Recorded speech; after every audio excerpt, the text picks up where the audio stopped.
We're back. A seaman filed suit seeking compensation in change after the cargo ship he was on was taken over by pirates. The suit was filed in Houston because the crew member's lawyer is from here. It was earlier this month when pirates hijacked the Maersk, Alabama off the coast of Africa. The 20 crew members were able to fight them off. The captain, Richard Phillips, was taken hostage for several days before the Navy was able to rescue him. Here's 39's Steve Simon with more on the lawsuit. Richard Hicks is on dry land, and he will likely stay away from water for a while, because 3 weeks ago, he was on board this. I'm not over it yet. I'm not quite over it yet. I'm still a little nervous, leery.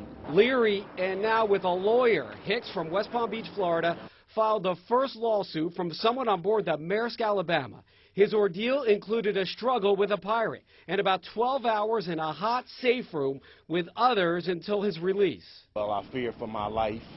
And they had us in a secluded room, and we stayed back there for about 12 hours. It was about 125 degrees, and I didn't know if I was going to live or die. Those Somali pirates died at the hands of Navy SEALs as they rescued Captain Richard Phillips. And Hicks and his lawyer, Terry Bryant, say it should have never come to that, because Maersk never took steps to protect the crew from pirates. These companies should be more concerned about their personnel than they are about their profits.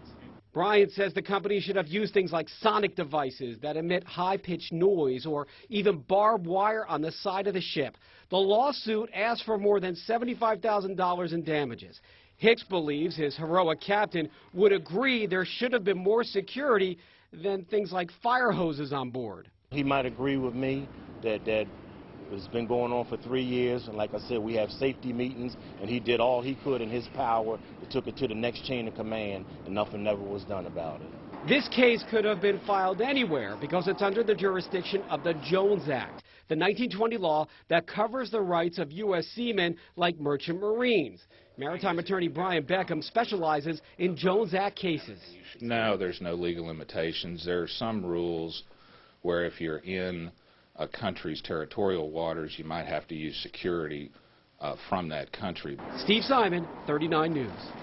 Hicks, by the way, was a steward on the ship and helped run the kitchen. Attempts to reach both Maersk and Waterman Steamship Corporation, the defendants in the lawsuit, were unsuccessful.